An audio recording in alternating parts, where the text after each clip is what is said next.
Welcome to the Prescot version of Parkinson. We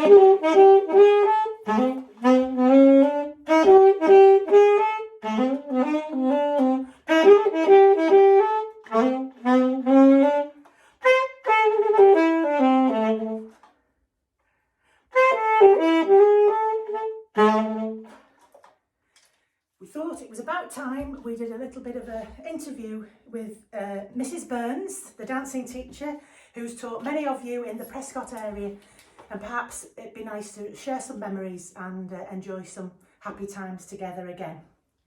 So, Mrs. Burns' mum and Mrs. Winnie Burns. Anne Burns is a name, but I'm sure she'll explain why the dancing school's called that in the future. Time to share all your memories with the girls and some of the boys that used to come to the Winburn School of Dancing. So, you've got an interesting history with regard to dance. Where did you start, first of all, please? Back in the olden days, we were bombed out of a house in Oral Bootle and we were transferred to Rainhill. And my dance teacher was called Marjorie Webb, and she had a school or a class in Rainhill View Road. And then she eventually moved to Broadway Dance Studio, which was in Rainhill Road.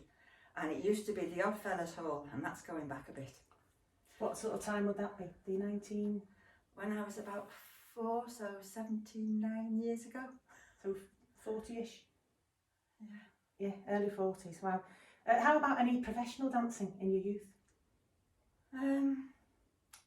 I did a panto with Al Reid. Right, monkey. Remember him?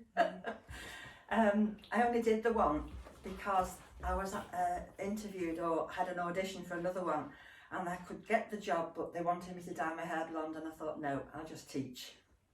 Okay. How about, even as a child, did you do any other shows other than just Miss Webb's shows?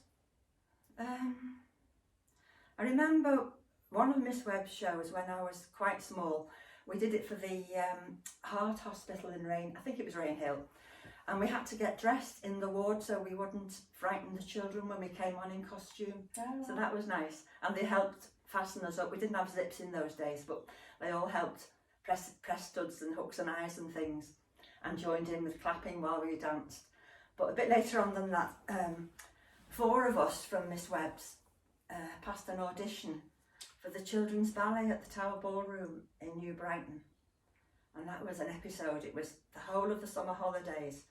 And we had to be dressed in our uniform, which was a white pleated skirt, a red blazer and a red boy's cap. And they couldn't get a cap to fit me. I've always had a big head.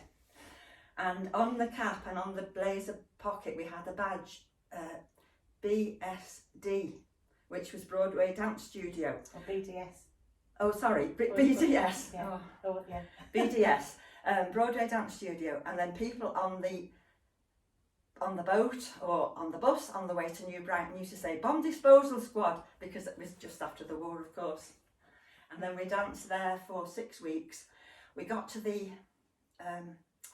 dressing room, had to put a costume on, and we were given a handful of leaflets, and we were sent out on our own to distribute the leaflets to everybody along the pier.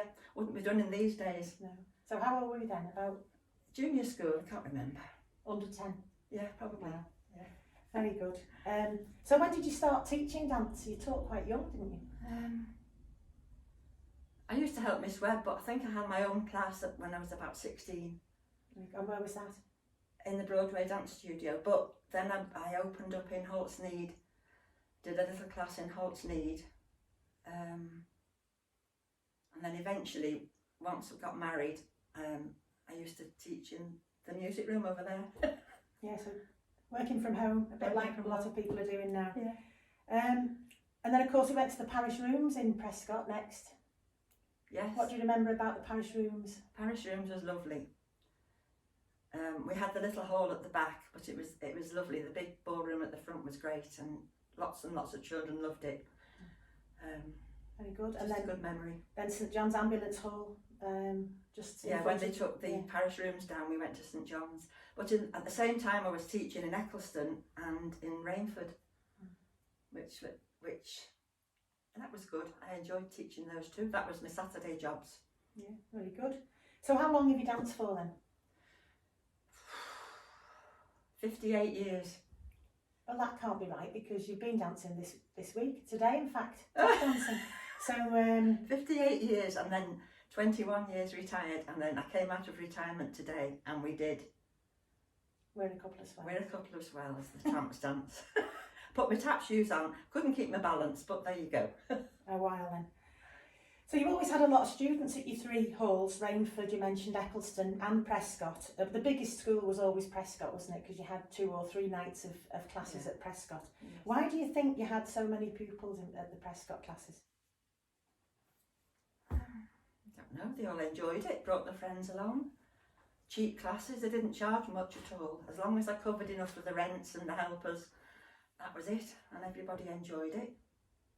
Yeah, it's good, like a community service almost, in that the kids enjoyed all genres of dance all in one class, so didn't have to go to separate classes. No. So it was inclusive, totally inclusive. They all did one class a week, and they did a bit of ballet, a bit of tap, bit of modern.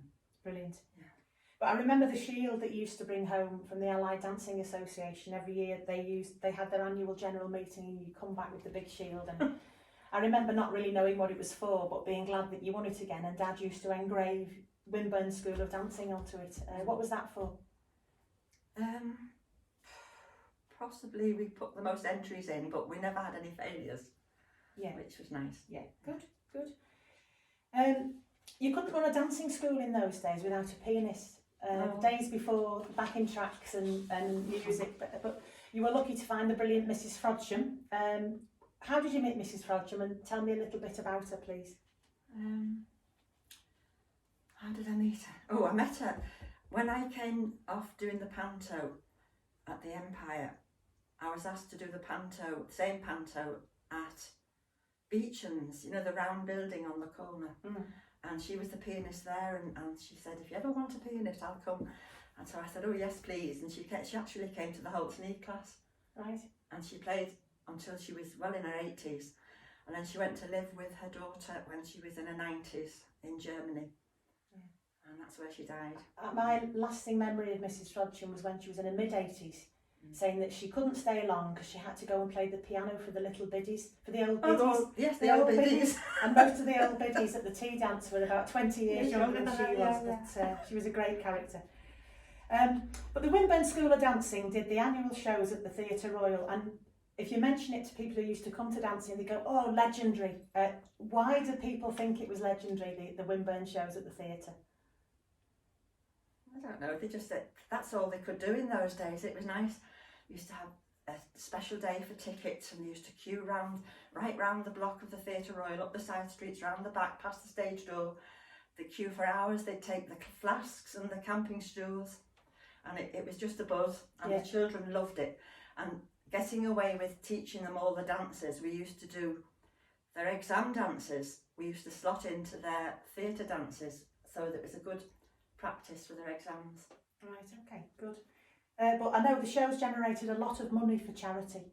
Indeed, all the proceeds went that way. So which charities did you support, and have you any idea how much you made over the years?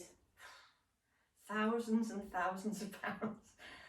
It was always for the Whiston Hospital or Alder Hay or local hospitals. I seem to remember cancer research at some Cancer point as well. research, yes. Yeah? Yeah.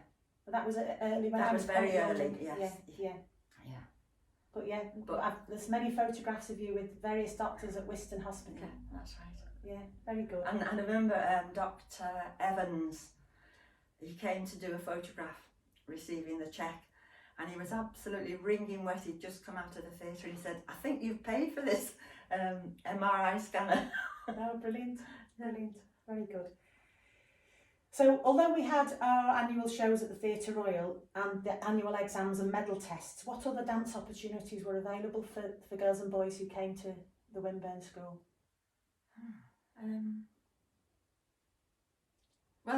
They had, if the Theatre Royal had a panto coming on, they would ask for dancers for that. So we used to do, again, their exam dance tied up to the theatre music, and they used to go and dance on the pantos, they were all excited about that. And wasn't that also at the Neptune Theatre in Liverpool as well? Oh yes, we did. Yes, we went to the Neptune. We've been all over. I can't remember. And what about Lady Pilkington's annual shows? I'm sure you used to go to those.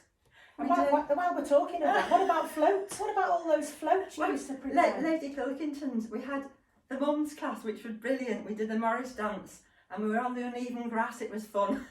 And we banged the sticks on the grass and they stuck in. Where on a stage they would just bang on the wood, but that was fun. Anyway, I'm sorry, what did you say? Well, the Prescot carnivals, which everybody enjoyed, I can remember preparing paper mache and I don't know, tissue paper, all kinds of props and things to take onto those floats. We did floats for Rainford as well, which were I can't remember, but they were probably the same themes as Prescot. But I remember once we went to, I think it was the St Helens centenary, and we walked for miles, and it was the wedding of the painted doll. So we had somebody swing with all flowers around it and little ones, bride and groom, and then all the tiny ones that couldn't walk were all the bridesmaids. And then we had huge long ropes tied to the back of the lorry, and everybody else was on the rope, and we walked all the way from St Helens to Sherdley Park. Little did we know, all these poor children were breathing in all the fumes from this lorry. And no sides to the lorry in case any of the toddlers rolled off? No, nothing like that. Days before health and safety. It was a rope. Yeah, but at least the audience could see the kids and the kids could see the audience, and they absolutely loved it, so that was good. Right, so due to all your charity work, you were invited to Buckingham Palace for a garden party. Tell us about that, please. Oh, I'll never forget that weekend. Friday night,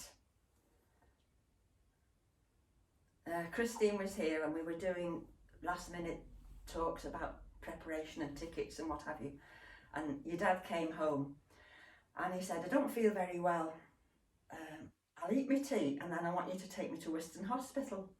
So I thought, oh, this doesn't sound good. Anyway, Christine went and we had our tea, walked to Wiston Hospital, and he's having a heart attack. So around Jill's house, no mobiles then, or we didn't have a mobile, and left a message, and we were in intensive care, and the doctor was saying if it was my dad, to Jill, if my dad had have this injection, so we agreed, and he had an injection, and he was taken to a ward eventually. I think we got home about 3 o'clock in the morning. And the Saturday morning Saturday we had 2 shows at the Theatre Royal, afternoon and evening. So I rushed to the hospital morning, lunchtime and night. Jill stayed at the theatre and rolled all the tapes back to the beginning again for the afternoon show, for the evening show. And then Sunday, the same thing, we had a show in the afternoon and at night, so I visited the hospital morning, noon and night.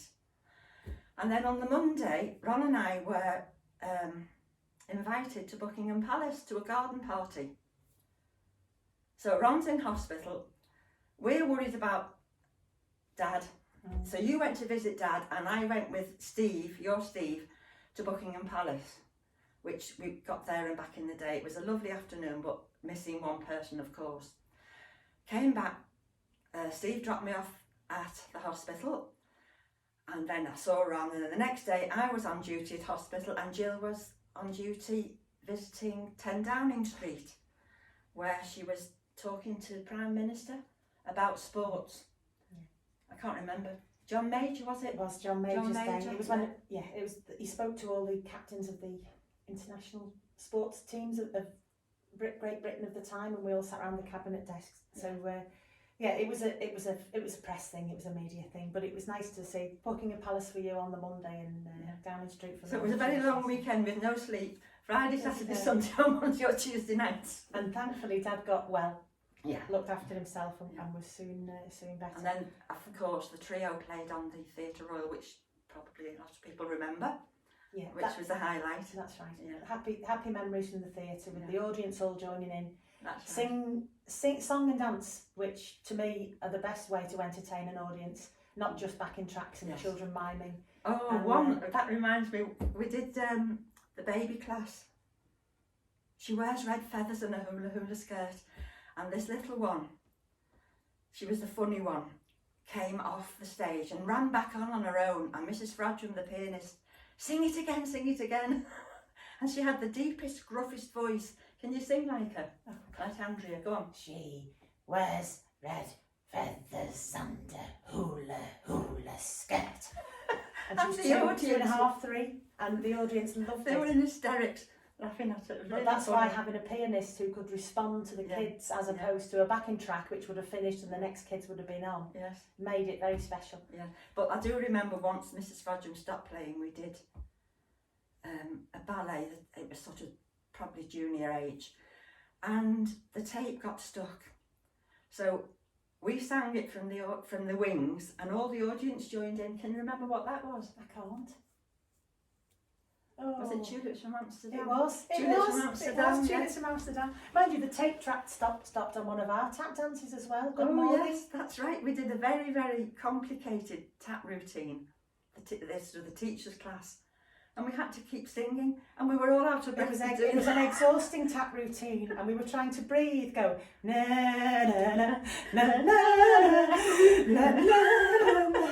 Anyway, happy memories. So it would be really interesting to see if anybody on the Born and Bred in Prescot page has got any memories from the Winburn School of Dancing. But thank you for sharing the memories. Pleasure. And happy Easter weekend, everybody.